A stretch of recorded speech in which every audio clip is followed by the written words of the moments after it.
Hello and welcome to Serlingfest 2024.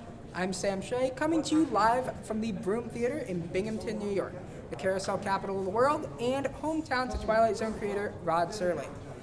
The Rod Serling Memorial Foundation created Serlingfest in 2017 to honor the life and legacy of Rod Serling. This year's Serlingfest, however, is bigger than any one before it, as we're celebrating Rod Serling's centennial year. Coming up, we have an interview with my good friend and co-anchor, Charlie Nichols, that you don't want to miss. Charlie? Watched the Twilight Zones, many that I had not seen when my dad was alive.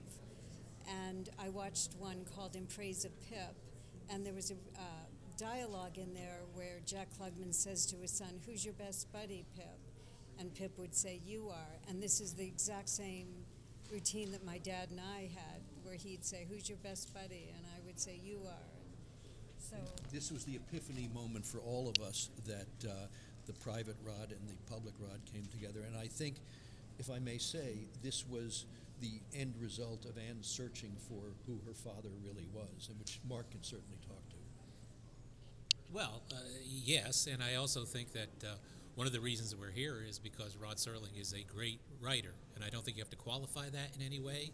Some people will say he was a great television writer, he was a great fantasy writer, he was a great writer, period.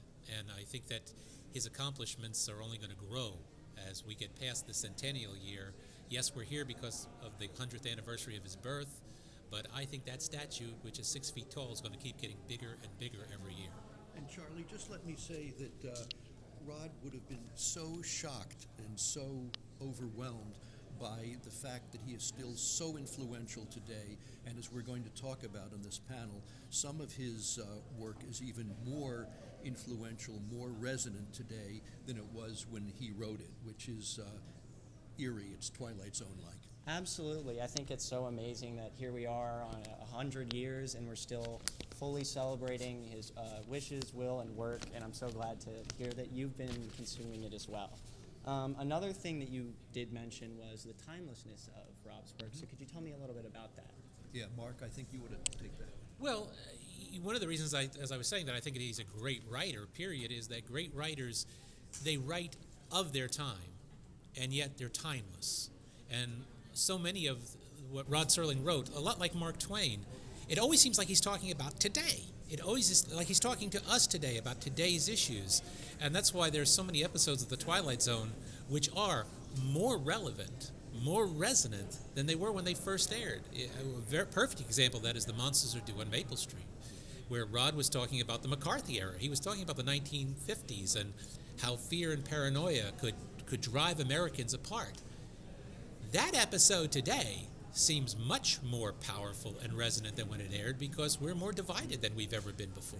I think Rod had a visceral understanding of the human condition, and that is always going to be timeless. It was timeless with Shakespeare, timeless with Mark Twain, and Rod may not have even realized how universal his message was. yeah, he didn't, for sure. Absolutely. And for my He was just a great guy on top of everything else. Very generous. I mean, to certainly a young person like me, I mean, it was totally moving, which is one of the reasons I'm so close to Anne today. Well, I'm so glad. I want to ask you one final question about Rod's sense of humor. I know you all can recollect it very well, so could you tell me a little bit about it? Well, the jokes that he told me, I don't think I should I should mention. Although, can we speak? Sure. He did a program called The Doomsday Flight, which was about an airplane hijacking for ransom. And after the show aired, there were a number of imitations and copycats. And at first, when press would come to him, he would say, "I'm responsible to the public, but not for the public." And then he leaned back one time when we were talking, and he said, "But I have a new way of answering it now." And I said, "What is that, Rod?" And he said, "Just off." Well, if he can say that, I can tell you the limericks. Yeah, let's go on, Ann. Well, thank you guys so much for sharing some of his humor and some of his life stories. I know all three of you will be on a panel at 5:15 later today, so for all those watching at home, please check out the Sterling Foundation YouTube channel for more of their content. And right now, we're going to be taking a quick look at some of the interesting panels that you can tune into at the Sterling Foundation. Follow along and watch the panels live. Of course, our broadcast will be continuing today, and we will give the coverage of everything happening here in Binghamton as we celebrate Serlingfest 2024. Let's listen in. Ready wound, mummified face waiting, fable unwrapped.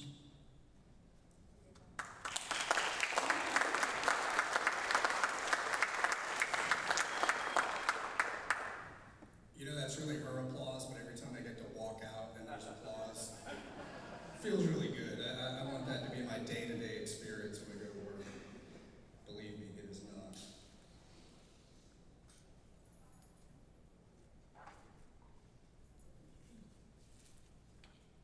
All right, part 3, nothing in the dark. Alone in the dark, she takes his hand and lets go. Steps into the light. The midnight sun, heat apocalypse, Norma drips, paints waterfall, earth a fever dream. Kick the can, arrest home jailbreak, internal fountain of youth, he could not believe. 5 characters in search of an exit. How did we get here? Stand on each other's shoulders. Now I'm joined on set with my co-host Sam Shea. What are we looking at next, Sam? We're going to take a sneak peek at a Twilight Zone themed escape room right here in Binghamton. Take a look.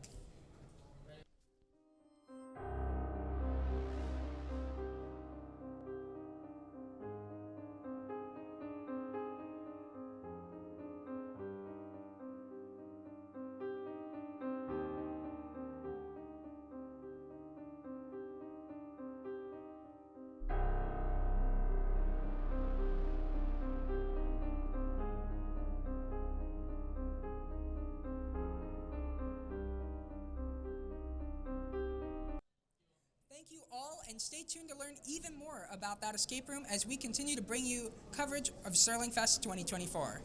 Sam, it's great to be with you here in Binghamton. Now I believe you were able to get some background information on the Sterling Foundation. Can you tell me a little more? Yeah, so that's right.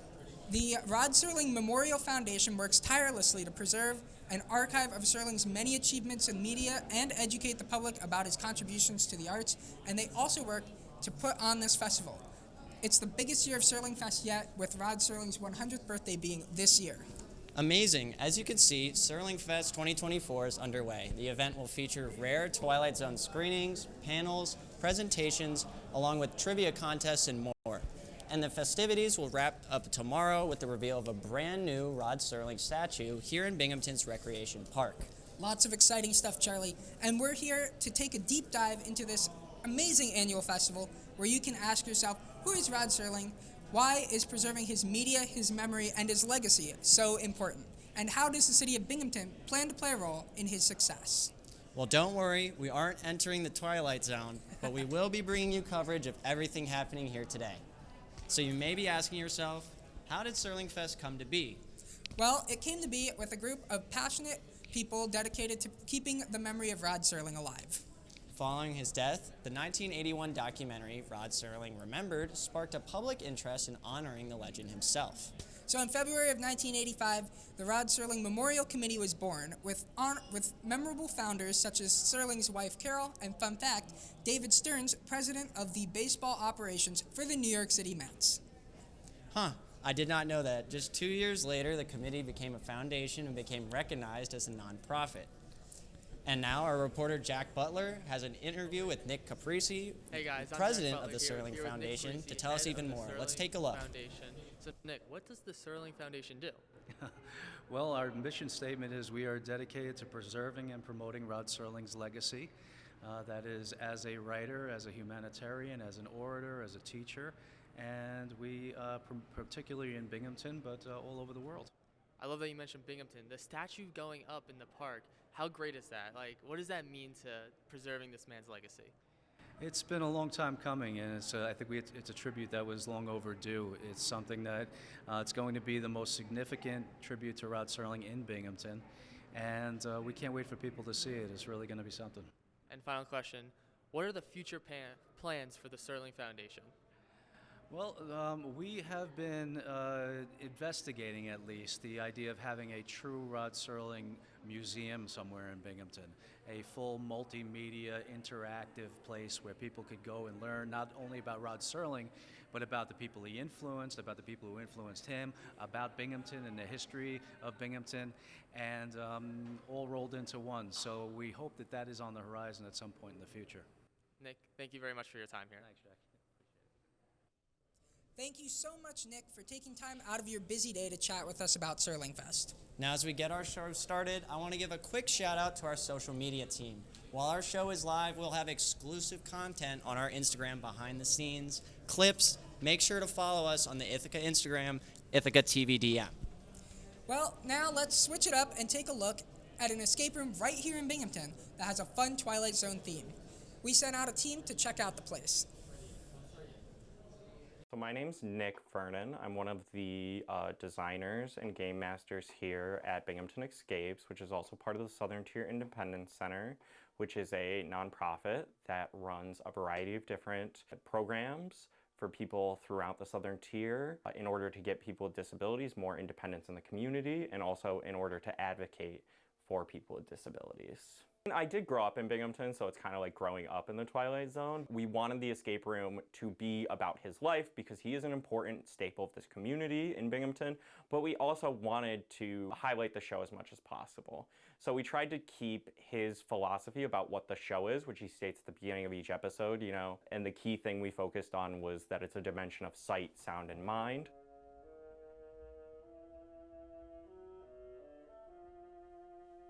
The room I'm in right now is supposed to be Rod Serling's writing room, and then from there you journey into a dimension of sight, which is one room in the room, a dimension of sound. So you get like some information from here, you get some information from the noise, and then a dimension of mind. Before we start tying things back into his work and the episodes, you end up going into the cannabis ship after that, and then from there you head on into the Planet of the Apes section of our escape room. A lot of people don't know that he was one of the screenwriters on the Planet of the Apes. He, as far as I understand, wrote the first draft. I mean, honestly, I want to tell stories myself, so he's been a big inspiration to me over the years, especially growing up in this community. But in general, like, you get to see the impact that a show from so long ago still has on people even to this day. You get super fans coming in that have loved the show their whole life. I think this is our best game, and I think, you know, it's really cool to see people go from seeing it just as a TV show, getting to experience like what it actually could be like to be in the Twilight Zone, even if it is just an approximation. What a great story. Thank you so much. Now, let's take a look at two poets who were inspired by Rod Serling's work. Yeah, this is a panel that is truly fascinating. Look how Serling has influenced many people, including poets. Let's take a quick listen. Wannabes, three-eyed, three-armed invaders who plot over bad coffee in out-of-the-way diners. Irritated aliens whine about reruns, tired jokes, like did you hear the one about the two-headed Martian who walks into the dump full of barflies and flutters its jerry-rigged antennas to turn actor grit into slapstick? And it doesn't make it any better when they're joined by twin boy Venusians who shimmy in with pencil mustaches and crotchety voices of grown men. But what really ticks them off are swollen, consummate craniums of cookbook authors. We probably taste like chicken. And those turtleneck, slick-suited, white-gloved no-mouths who get played by a blues. If you're just joining us, we're live here in Binghamton, New York to give you a look at Serlingfest 2024, a weekend in honor of Rod Serling, a creator of the Twilight Zone. Sure, Binghamton's a great city, but I'm sure many people may be wondering why it was chosen to host this event. Serling was actually raised here in Binghamton and has created his production company, Cayuga Productions, nearby to avoid the hustle and bustle of Los Angeles. Oh, cool. Serling never forgot his roots. He often spoke to students at the local high school and used his locations from Binghamton as inspiration for his work. It's like Serling always says, everyone has to have a hometown in Binghamton's mind. Very true. While on the subject of Binghamton, do you know why it's known that it's known as the carousel capital of the world? You know, I've always wondered about that. It's an interesting title. Well, you see, George F. Johnson was a wealthy businessman who gifted 6 carousels along with 18 acres of land to Binghamton in the 1920s. Now known as the Recreation Park, his only condition was that they use the land as a public park and the rides remain free for all. Oh, that's so sweet. It isn't currently, there are only 180 carousels in the U.S., and Binghamton, who has the most, with 6. Wow. Wait, Recreation Park sounds familiar. Isn't that where the statue's being erected? That's right. Now we have a monument that will stand here in Recreation Park as a permanent reminder to everyone who visits here that one of the 20th century's great writers called Binghamton home.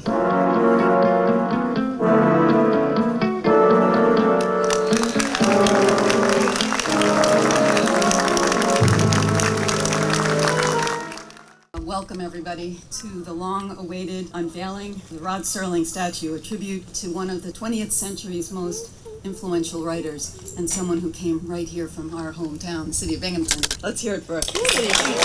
He left a quote, something like, "I only hope people remember me as a writer," and it goes way beyond. He's not only a magnificent writer, but he's an icon of the ages, and he'll be remembered forever. We were very mindful about where the statue was placed. It's in a quieter part of the park to create a more contemplative space. We also figured there were going to be a lot of people who'd want to come and sit and think about Rod Serling and his legacy and, of course, all of the things he inspired going forward. My dad had a lot of faith in the younger generation. He felt that they were going to be the future, and they were the ones that going to lead us into the future. He cared about each student. A whole new generation of Binghamton kids who are talking about the Twilight Zone, experimenting with imagination and science fiction, and learning that they can grow up to create something truly remarkable, just like Rod Serling did before them. I was here because Rod Serling is an individual that has had such an impactful influence on me in terms of what I want to do for a career, and just, I think it's such a special event to be here and see him immortalized in where he grew up, in the town where he grew up, and it's so awesome. Every summer when we came east, my dad would leave our cottage and take an annual pilgrimage back to Binghamton. He would drive by his house on Bennett Avenue and make his way here to Recreation Park, sit on the bench, and watch the merry-go-round.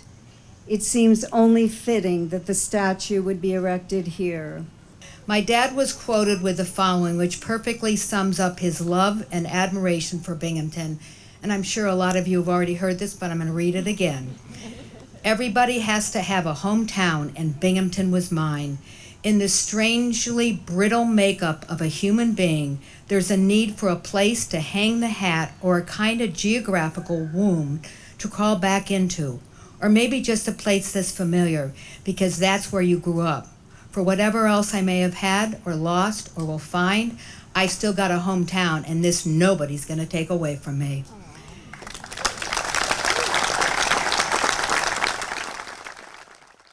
Now we're going to toss this over to our other host, Allie Lemon. Take it away, Allie. Hey guys, thank you for joining us. Today we're here in the recital hall with a bunch of Rod Serling fans, and today we're going to be talking to one of the experts on everything Rod Serling. He's the vice president of the Serling Foundation, and he's the editor of a book all about Rod Serling. Welcome, Mr. Alaretto. Can you tell us a little bit about the Rod Serling Foundation? Yeah, the foundation itself was founded back in the 80s by a bunch of Rod's contemporaries and friends, and we've continued on since then, just keeping his memory alive in Binghamton, memorials, screenings, things of that nature. And we obviously have a heavy online presence these days, which they didn't have back then, but that's what the foundation's all about. That's super helpful, and I see you have a bunch of books here. Can you tell me a little bit about these books as well? Yeah, actually, I'm friends with Jody, and I was friends with Carol when she was alive, and I'm also an author and editor. So there's a publisher called Gauntlet Press that wanted to publish all of Rod's 92 scripts, and we actually ended up doing that. I edited the series, and we did those in these hardcover books, one a year, 10 volumes, and then a best of in the paperback. So they're all of Rod's original scripts that were donated to Ithaca and are currently in the Ithaca archives now, but they're all collected now and released in these volumes for anybody who wants to read them. Wow, what a really incredible way to honor his memory. Thank you so much for speaking with us today, Mr. Alaretto. It's been really nice to get to meet you. Now let's send it back to our anchors. I've noticed there's a lot of art featuring Serling and the Twilight Zone here today. You know, you're right. Even being in Binghamton kind of feels like being in an episode of The Twilight Zone. That's true. Well, that's probably because some of the episodes are actually based on places right here in Binghamton. Really? Yeah, so the Fowler's Grocery Store, now the Boss Cobb's, was the inspiration for the show's episode Even Recreation Park, where the statue's being presented in an episode. It was featured in the episode Walking Distance from Season 1. Wow, I had no idea. Next up, Ithaca College's own Grace Alferrari will talk about Serling's connection to Binghamton and see how we can influence the Twilight Zone. Wow, it's so incredible to see a show like The Twilight Zone taking effect in a place like Binghamton. I would have never thought I would have seen such a monumental show show up in a town like this. Because you think about these big shows and it's just like you never know where they're set, but you never also think about like little places in the country being the location of these. Like Bedford Falls in the movie It's a Wonderful Life is set in Seneca, which is not too far from here. So like you never know where like people are going to take inspiration from and where they're going to get it from. And now we're going to take a look at one of our packages for this week. For several episodes of The Twilight Zone. Much like how he used Recreation Park's carousel and bandstand in the Season 1 episode Walking Distance.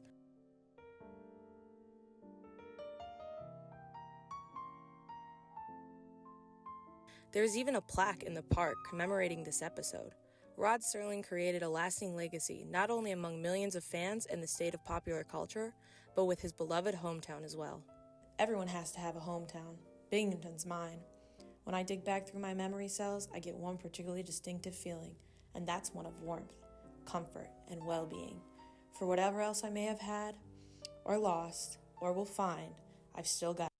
Thank you, Grace. It's so fascinating to hear how Binghamton not only influenced Serling, but was also an actual filming location for the show. It really is incredible. Well, let's take a look back to one of our panels discussing about Rod Serling and how his legacy continues today. Double stripe and clenches his jaw for that baritone glide. I just flew into town an hour ago and boy are my gremlins tired. Rod straddles a stool. You know, some people call me the Arthur Miller of science fiction TV, but my wife calls me television's Groucho Marx of eyebrows. Yeah, I'm a Jewish kid born on December 25th. That one Christmas day, my parents had something else delivered besides Chinese takeout. He grips the mic, and a beam of light launches off his silvery military bracelet. You might have heard I was a paratrooper during World War II, but hell, that wasn't half as harrowing as battling with TV sponsors. I'm no dummy, but we all know what it is to look into the face of the Twilight Zone. You have to have toilet paper with you at all times. So great to hear from that panel, and if you are interested in hearing more, go check out the Rod Serling Foundation YouTube channel, where we are live streaming all of the panels throughout the day. That's right. Fun fact, Rod Serling was not only a prolific filmmaker, but he actually taught at Ithaca College for almost a decade, from 1967 to 1975. He mentored many students in the Park School of Communications, using his own work to teach writing and filmmaking techniques. He certainly left his mark on the college, and to honor his memory, our very own students have created award-winning Twilight Zone projects. He didn't just impact the lives of his students, though. He also made lasting impressions on his fellow professors. Our Jenna Johnson spoke to IC professors about Rod Serling's years teaching at the college. Let's take a look. Rod Serling has made a huge impact on the media world with his creation of The Twilight Zone. but he's also made a big impact at Ithaca College, where he taught from 1969 to 1975. I asked Ithaca College media professor Pete Johans his thoughts. Growing up, I watched the Twilight Zone a lot, and we even had this train track in our house that was called Centerville, which was around a very popular episode of the Twilight Zone. I think in some kind of subconscious way, with me watching all of the Twilight Zone episodes growing up, it really did kind of increase my ability to understand the importance of storytelling. And I think that's what Rod was wanting to do when he was teaching here at Ithaca. I think he really saw the value and importance of just how to tell a story to be able to engage an audience. And that is, I think, his biggest legacy. It is pretty cool to think that I'm teaching in the same place with a guy who really created absolute pioneering television and was able to come here and share his experiences with the students at Ithaca College. And now we're going to do a little bit of trivia. So Sam, which actor did Rod Serling originally want to do voiceover for the opening narration? Famously, it said, "It's blank or no one, it's blank or I'll do it myself." The options are Marlon Brando, Richard Egan, Kirk Douglas, or James Stewart. All of those are great, very well-known actors of the 1950s, so I'm going to go with James Stewart, probably because he has such an iconic voice and cadence that would probably fit the Twilight Zone really well. So it was actually Richard Egan. You were correct. Oh, really? So, how did Serling first come up with the ideas for the Twilight Zone? Your answer options are A, his nightmares, real places in Binghamton, or his experiences in World War II, or D, all of the above. Well, I know all of that was like pretty influential aspects of Rod Serling's life, so I'm going to have to say it's probably all of the above. You're correct. You know, that's all the time we have for trivia. Now let's take another peek back into the panel. Strange province, a shadowland, small exercise in space psychology, not a virus, not a microbe, not a germ, not a good-natured counterman, not a gentle product in the form of a grandmother or a twisted fanatic or some rough and woolly nail eaters, but proof positive that you can't outpunch machinery in rebellion against the mechanics of our age, and the moment we forget this, the 90% of the jigsaw pieces, then we become the grave diggers with the aggressive vinegar of a corpse, doomed to a perdition of unutterable loneliness when fear that washes over like fog and ocean spray. Yet you can find nobility and sacrifice. No moral, no message, no prophetic track, just a suit of armor held together by one bolt. Call it faith, a naked target, like trying to pluck a note of music out of If you're just joining us, we're here in Binghamton, New York, exploring Rod Serling's legacy. Throughout the weekend, the Serling Festival, as we celebrate Serlingfest 2024 and prepare for a statue dedication tomorrow. It seems fitting to erect a statue in honor of Serling, given his body of work. You know, I never thought about it, but there sure is a lot of statue motifs in the Twilight Zone. From the allegedly to the new exhibit, the statues are always showing up. Now, Sarah Burgee is going to explain a little more about the importance of statues in the Twilight Zone. Hi, I'm Sarah Burgee from Ithaca College, and in honor of the new Rod Serling statue that's being unveiled here during Serlingfest, I'm going to highlight some episodes from the original run of the Twilight Zone that include statues or figures in some way, shape, or form. First off, we have Season 5's Episode 6, Living Doll. A little doll named Talkie Tina threatens her owner's father, Eric, until he finally snaps. The doll in this episode was actually based on Chatty Cathy by Mattel, and the two were even voiced by the same woman, June Foray. Then I can hurt you. Not really, but I could hurt you. Our second highlighted episode features a very similar antagonist to our first. Episode 33 of Season 3, The Dummy, follows ventriloquist Jerry Etherson and Willie, his puppet that keeps attacking and tormenting him. This puppet was actually reused in a later Twilight Zone episode, Caesar and Me. What would you do without me? Well, for one thing, I could be a better ventriloquist. The third figure-filled episode we have lined up is episode 20 of season 1, Elegy. A group of 3 astronauts land in a mysterious town on an asteroid. Though it's filled with people, every single one of them is as still as a statue. This episode is inspired by a book of the same name, written and adapted to television by Charles Beaumont. Now I understand. Well, that's nice. We don't. Fourth on our list is the new exhibit from season 4, episode 13. Martin owns several wax sculptures of famous murderers that are slowly killing people he cares about, while he tries to avoid the blame for it. If you look closely enough during one of the scenes, you actually get to see a figure blink. All of you, you're heartless monsters. The last episode on our list is season 3, episode 28's The Little People. Astronauts Peter and William land on an alien planet and miraculously find tiny people. Peter treats himself as their god and forces them to build a life-size statue in his likeness. To a god. And that's it for our 5 statued episodes from the original run of The Twilight Zone. Very interesting stuff. Thank you, Sarah. Have you ever thought about how a statue's made, Charlie? You know, I think it takes a lot of craftsmanship to make a statue, and I think it takes a lot of hard work. Absolutely. It's incredibly impressive whenever a statue is built to commemorate someone. And it also takes a great deal of planning. Did you know that the Serling Foundation secured $50,000 in state grants in addition to private donations to build this statue? Wow. Yes, I did actually. Now we're here and we're going to take a look inside at how the Rod Serling statue was created. While Serlingfest continues with events and panels, it all concludes on Sunday with an unveiling of a 6-foot-tall bronze statue of Rod Serling himself. This project has been in the works for nearly 4 decades while dealing with town politics and financial backing issues. But in 2020, the current president of the Rod Serling Memorial Foundation, Nick Parisi, was able to get the ball rolling on raising funds and talking with the city of Binghamton.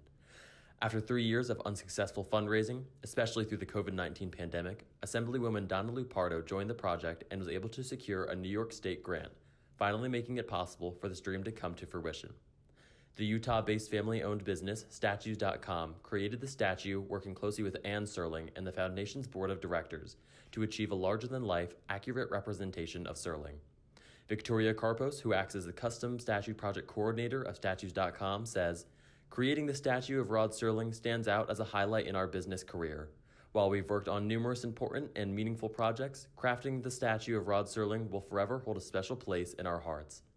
The monument will be found on Binghamton's west side, overlooking Recreation Park, a beloved spot of Serling's that inspired Twilight Zone's walking distance. This piece of work will act as a memorial of Rod Serling's legacy and honors his immense impact for the city of Binghamton. Thanks for that story. Now, Sam, I want to bring in Allie Lemon, who has some trivia questions about Rod Serling for us. Thank you guys so much for having me today. I'm so excited to be at Serlingfest this year. Thanks for joining us, Alec. Now let's get into that trivia. What questions do you have for us? Perfect. So let's start off with some simple questions. I'm going to ask one of you, and it's just going to be your true or false answer, okay? So let's start with Charlie. True or false? Originally, in the early opening narration, Serling used the phrase "in the 6th dimension" instead of the 5th dimension because he thought that there were already 5 questions. Do you think that 5 dimensions, excuse me. Do you think that's true or false? You know, I think there are only 5 dimensions, so I'm going to go with false. Actually, that's true. If you asked me how many dimensions there were, I don't think I could tell you, so I don't blame him. Everybody makes mistakes, honestly. Yeah. Even Rod Serling. All right, next question. This one's for you, Sam. Serling invited viewers to submit a script at one point for The Twilight Zone. He read 500, but he didn't like any of them, and none of them got made. Is that true or false? I'm going to guess it's true. It's false. He actually did like 2 of them. It's partially true because none of them got made. Okay. They didn't fit with the show format, but he did actually really like 2 of the scripts, which really is interesting. 2 out of 500, not a great number. Not bad. But it's impressive that he read them all in the first place. Bad, yeah. So that's all the trivia I have for you guys today. Thanks for playing. Alrighty, well after that fun game, thank you, Allie, for joining us. Stick with us.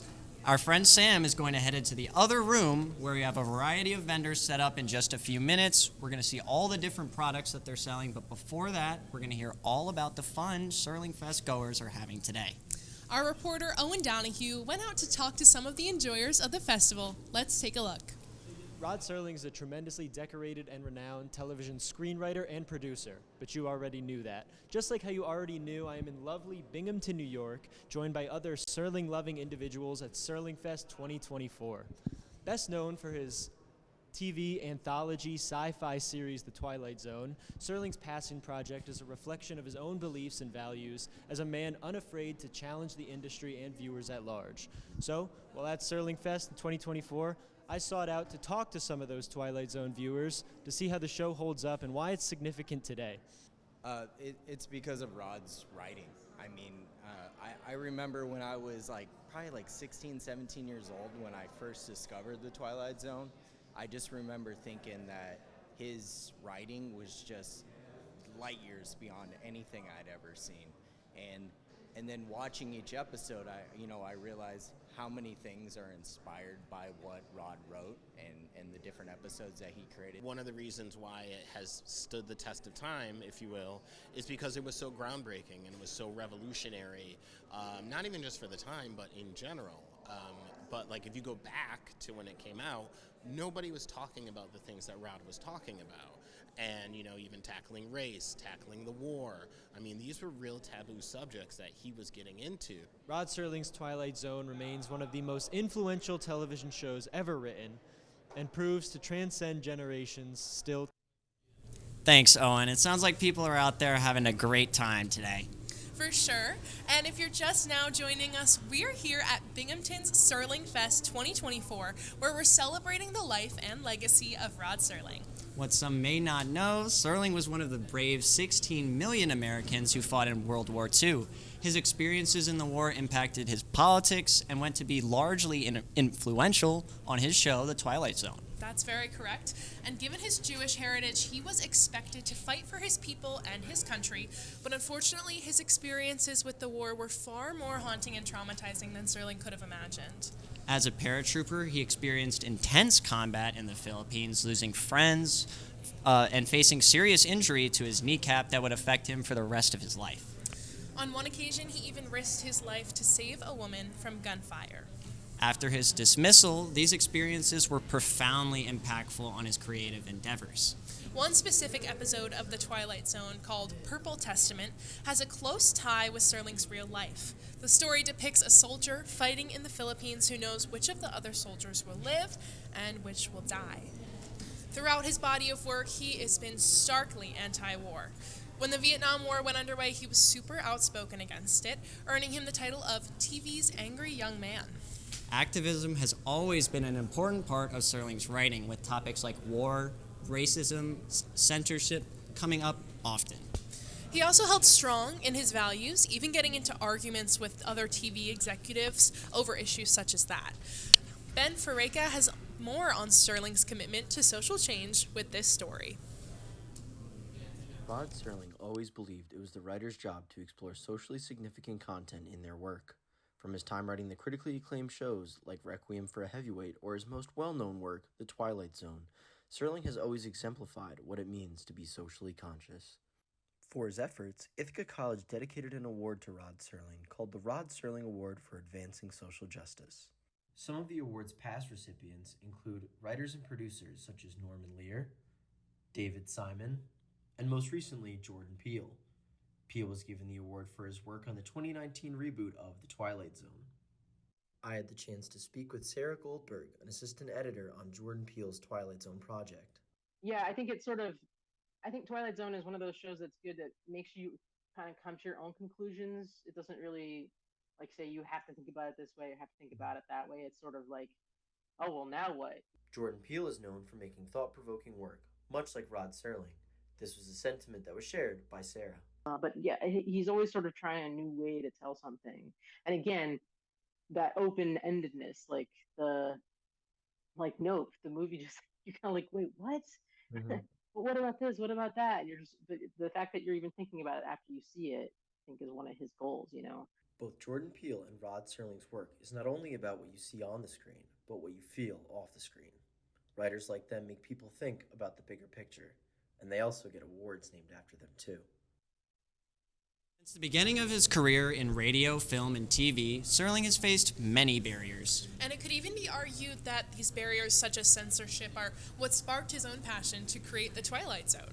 He wanted to tell a story, warning the dangers of racism after the murder of Emmett Till, but faced many restrictions and changes due to the script, along with thousands of angry letters. He was forced to rethink his approach, and so the Twilight Zone was born. Although many TV executives still had their concerns, Serling was able to veil the social messaging in his product throughout the genre of science fiction. We can still feel Serling's impact on social justice today, especially as we hear from many different speakers at Serlingfest. Now, let's throw back over to our panels and see what's being discussed. Serling realized he was a writer, and it was there that he learned his craft, served the apprenticeship, and honed the skills that would win him 6 Emmy Awards and enduring fame. And ladies and gentlemen, this is the reason that we in Ohio consider Ohio holy ground. It is because Rod Serling actually became a writer in Ohio. The Ohio connections run deep and are rightfully being celebrated with 3 notable Serling-centric dates on the horizon. October 2nd, marking the 65th anniversary of the Twilight Zone premiere on CBS. December 25th, marking the 100th anniversary of Rod Serling's birth.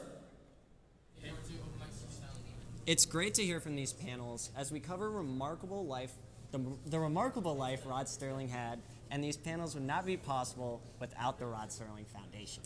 Absolutely, and while we're talking about the foundation, I want to discuss how they give out multiple awards each year, including an award for social advancement. That's right. Another award is the Rod Serling Memorial Fund, which is given to a lucky graduating senior of the Rod Serling School of Fine Arts at Binghamton High.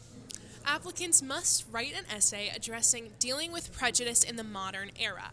Winners of this award are quite impressive and have included star athletes, Girl Scouts, and performers. It's truly a diverse range of students. What ties all of them together is their commitment to the community. And part of that commitment is preserving its history. That's the Serling Foundation's mission, to preserve the media and memory of Rod Serling. That's right. The work that media archives do is incredibly important, digitizing, scanning, and repairing old video, audio, and written files. Without them, so much media from our history and from the past would be lost and long gone. These works tell us the history of the lives before us, after us, and they tell us their wisdom and warn to modern audiences. And Rod Serling is a prime example of this, with his work touching on important political topics that still ring true to this day. Now, let's take a deeper look at the archived work of Rod Serling with our reporter, Catherine Coomer. As we are underway at the centennial celebration of Rod Serling's life, we reflect on the importance of media preservation in today's digital age. I sat down with Kathy Michael, the communication librarian at Ithaca College, who works with the Rod Serling Archives collection, to hear her thoughts on the importance of this media. She says Serling's work perfectly captures crucial social justice issues during that time. When you look at a Rod Serling script and you see how he adapted literature and incorporated values and ethics into his works of art, you can aspire to do the same. The Rod Serling collection originated in the Roy H. Park School of Communications at Ithaca College, where Serling taught from 1967 to 1975. The collection includes scripts, episodes of The Twilight Zone, and more. Some of the messages, are still relevant and they still live on, and that's why the series is so important to study and appreciate. The Twilight Zone series is one of those works of art that is always injected with a deeper meaning to make the audience think. They have different tones. Some of them are serious, some of them are funny, but they all are provocative and make you reflect on something. Well, if you didn't know who Rod Serling was before, today I'm sure you know by now that Serling is a highly influential figure in film and television. Oh, absolutely. I mean, people have been taking a page out of Serling's book for decades, but only a few have reached a very similar claim that Serling did.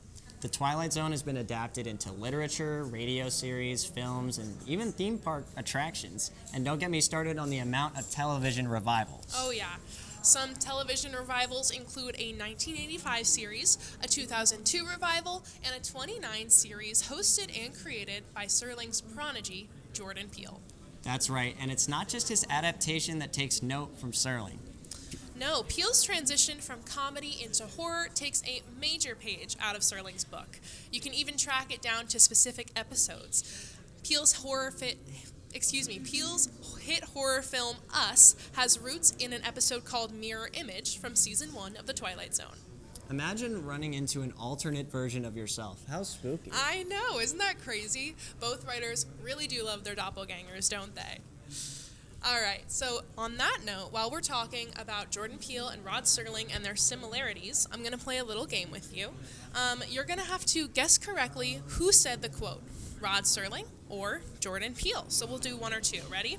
Sounds good. All right, so the first quote. I'll say this, the scariest monster in the world is human beings and what we are capable of, especially when we get together. Who do you think said it, Peele or Serling? I'm going to go with Serling, and I don't really have a great reason why. I'm just guessing. I mean, a lot of his shows have themes about, the horrors, but the right answer is Peele in this situation. I think Jordan Peele and Serling have a lot in common. Let's try one more. Ready?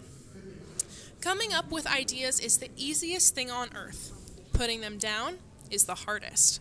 Do you think that's Peele or Serling? They both were, prolific writers, so who do you think had a harder time putting down their ideas? Yeah, choosing between two creative people is definitely a hard thing to do, so I guess I'll switch it up and go with Peele. I tricked you again. That one is Serling. That one's Serling. And it's crazy to think, he had so many ideas, but he only put a fraction of them down on paper. How many ideas do you think are lost in his mind? That could have been huge hits. It's super interesting to think about. Absolutely.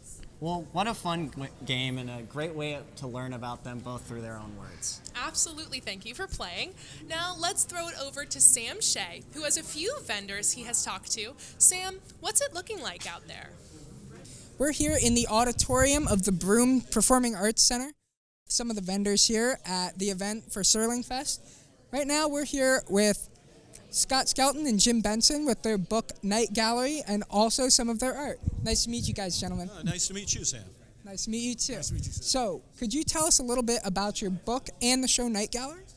Yes, we originally, this is our second edition. We originally wrote this book in 1997, and just about a year ago we released a new 50th anniversary edition, and it's based on a classic TV show, Rod Serling's follow-up basically to The Twilight Zone, except it's in color, and at the time it was very modern, and it's more horror-oriented, and it's a little more quirky and controversial as opposed to The Twilight Zone, but it's a very, very unique show, and it really holds up to this day. Fabulous. And so we also have this amazing art here. Do you want to tell us a little bit about that? Sure. The premise of the show was all these stories written for the show were introduced, bookended with Rod Serling walking through a gallery like a curator and showing paintings like this. Which would, Fabulous. Would introduce each show and sort of set up the show, and then they would play the show. Fabulous. Thank you so much, guys, for your time, and more coming up from Serlingfest right now. Thank you, Sam. Right now, we're going to toss it over to our panels once again, but stay tuned. Coming up, we have a very special guest that you are not going to want to miss.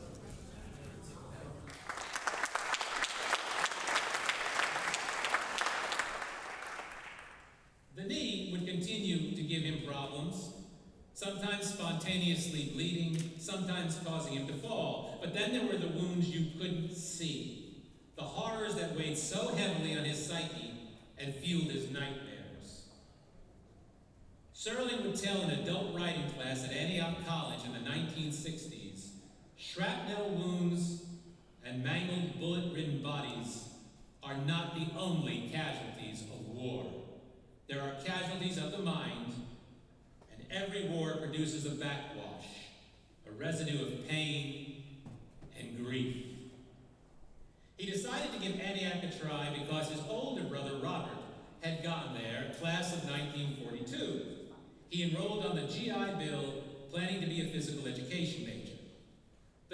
process is what turned him into a writer. Quote, I was bitter about everything and at loose ends when I got out of the service. I think I turned to writing to get it off my chest. He was in the ideal environment for this cathartic revelation. Anne Serling, his daughter, and a writer in her own right, said the seeds of his strongly felt convictions, understanding of human nature, and ability to see beyond. Well, Charlie, now we have a very special guest joining us here at Serlingfest 2024. For a while, we've been talking about the impact that Rod Serling has on the people that he worked with and the general world, but now we want to switch it up and talk about the impact that he had on his own family. Absolutely, and who better to talk about the impact that he had on his close family than his nephew, Jeffrey Serling. So Jeffrey, thank you for joining us today, and for the first thing I'd like to ask you is, what was your relationship like with your uncle? Well, he died when I was very young, but one of the fondest memories I kind of have was watching home videos with my family, with my dad, who was his brother, and we would see a lot of things like his humor. He was a character. He would show up and randomly pop into home videos in the background. Like, he literally invented the photobomb before it was even invented. But yeah, he was a definite lot of humor. And was just really an amazing person to just be in the family with. That's really incredible. And I know that he's had a big impact on, your family, and his legacy probably, follows you down as well. Is there any way that your family tries to continue his legacy and celebrate him even though he's no longer with us? Well, I think one of the things that we all try to do is just to make sure that we are continuing talking about him and the impact that he made, both in terms of pop culture, but as well as socially, and being conscious and giving back and understanding and showing empathy and character throughout everything is really one of the things that my family focuses on, and that we want to continue putting his legacy out there. So. That's incredible. Mr. Serling, thank you so much for spending some time with us today. And of course, happy 100th birthday to your uncle. Thank you. And it seems fitting after talking to you that coming up, we are talking about Rod Serling's care for future generations, so be sure to stay with us. But first, let's check in with our panel. G.I. Bill. To him, Antioch was, quote, a very special place, which made the assumption of maturity on my part. But, Sanders said, Antioch provided freedom and just enough structure that allowed him to explore his interests. Serling's true apprenticeship as a writer began when he was named manager of the student-operated. It's very clear that Rod Serling had a great deal of care for people, especially creating a better future for our youth. The foundation does a terrific job of financially supporting the Southern Tier community. And in return, many people carry on Rod's legacy by creating art that's inspired by him. In fact, there's artwork being sold right here at Serlingfest related to not only Rod Serling, but also the Twilight Zone. Yeah, absolutely. And, speaking of youth, I think a lot of things at Ithaca College relate back to Rod Serling as well, just especially as a student there. At the Park School of Communications, we continue to honor his memory through our TV series production class. That's absolutely correct. There have been a ton of talented students who've been inspired by his work here at the Park School and continue to stop by our studio that is named after him. Yeah, absolutely. And every year the TV production class does a project in which they recreate their own episode of The Twilight Zone. So keeping that in mind, our reporter Gia Guido will be investigating one of these episodes titled The Coin Flip. The students of Ithaca College used Serling's model to create Coin Flip, a production that had been recognized for Best Narrative Film by the Broadcast Education Society at the University of South Carolina. The coin that we gave you was a placebo. The procedure, theatrics. Students used Serling's recipe of tackling problems to highlight the placebo effect and the way technology can strip humans of their morals. Without Rod Serling, film would lack the groundbreaking blend of psychological depth and social critique that his vision brought to storytelling. Thank you, Gia, for that behind-the-scenes look. However, this isn't the only Twilight Zone project that we have to share today. That's right, Allie. Let's take a special look at the Twilight Zone-inspired award-winning film, Place Your Wagers. Through the project, they are working to keep Serling's legacy alive. Let's take a look. The Twilight Zone's impact is seen in the work of young filmmakers everywhere. At Ithaca College, where Rod Serling was once a professor, this is especially the case.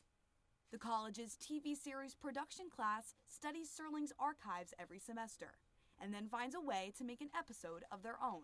We talk about his career and how influential the Twilight Zone was, so we watched an episode of that, we watched Jordan Peele's iteration of it, and then we were tasked to come up with our own idea for the Twilight Zone.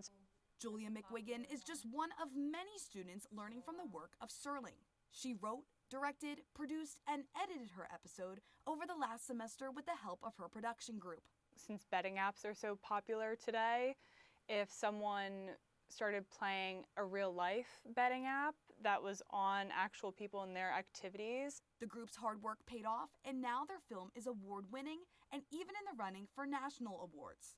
Through these class projects every semester, the legacy of Rod Serling's work is carried on. The way he pushed his mind and the mind of his viewers, I think will last all of the length of cinema and media, which I think is really cool. Reporting for Serlingfest, I'm Carly Kurger. We want to talk about Rod Serling's love for boxing. Yes, not only did Serling write a teleplay titled Requiem for a Heavyweight, but he was also a boxer himself. That's right, Allie. We talked a little about Serling's career in the military, but you may not know, while serving in World War II, he would often get into fights with many of his fellow soldiers. Yeah, that makes sense, but later he would go on to become a boxer for quite some time until unfortunately he was injured, ending his boxing career. And here to tell us all about Serling's experience in the ring and his teleplay Requiem for heavyweight boxing is historian and author of The Twilight Rounds, which discuss Serling's experience in the world of boxing and how it influenced his work. Here's Chris Benedict to tell us more. Mr. Benedict, thank you so much for being with us today. Thank you for having me. Yeah, of course. I want to start by saying that you were one of the panelists today. For anyone who may have missed that, would you like to talk about that panel a little bit? Sure. It was based on my book called The Twilight Rounds, which just happens to be a happy coincidence, and that is, kind of mirrors the Twilight Zone title. But it was written many years before that, 1952, and it was, it began that wasn't his first boxing story was actually written in college. And he attended Antioch College in Ohio, and wrote his very first published story was actually a boxing story. And he would go on to write many more before, producing what he considered to be his personal masterpiece, which was Requiem for a Heavyweight. And as you mentioned, he had boxed in the military, so he drew on that experience also. Even though he was only 5'4" and 118 pounds, so a little guy, but he was feisty, and he won 17 bouts until he was matched for some reason against a 200-pound heavyweight who proceeded to knock him out and break his nose, blacken his eye, and that was basically the end of his boxing career, but the beginning of an amazing creative career. Well, that's incredible. Thank you so much. Now, we're going to take it to the panel to see what else they're discussing today. Thank you so much for coming in. It was a pleasure to speak to you. Thank you. It does exist. He never confirmed that this is where he got the name, but he drove past the town every year, every summer, when heading from Ohio to the Cayuga Lake Cottage. The real town of Willoughby, located just to the east of Cleveland, has embraced this connection. Each year they hold an annual Last Stop Willoughby Street Festival every August, and so you're invited to Ohio for that too. To our show as it starts to wind down. Thank you, Allie. And yes, we may be starting to end our show, but Serlingfest does not end just yet. No, that's right, Sam. As we mentioned, Anne Serling will be speaking shortly, not just about her life with her father, Rod Serling, but also about her new book that she has out now. And you'll be able to watch that live on the Serling Foundation's YouTube page, where we have full coverage for all panels happening today. But for now, let's talk a little bit more about Anne Serling. Well, of course, many people know Anne Serling as Rod Serling's daughter. However, many people may not know that she's written a book all about her dad, Rod Serling. She has worked to preserve Serling's legacy and continued the discussion about his impact on the media industry and beyond. That's right, and this panel coming up will see Anne Serling talking all about Rod Serling's social conscience and how it impacted his creative endeavors. Anne's panel titled High Values, Highly Valued, will begin in just 15 minutes. You can watch the panel over the Rod Serling Foundation YouTube channel. And with that, our show comes to a close. Thank you all for watching and celebrating Serlingfest 2024 with us. I'm Allie Lemon. I'm Sam Shea. And I'm Charlie Nichols. Again, make sure to turn in to the Serling Foundation's live stream where you can follow along with all the panels happening tonight.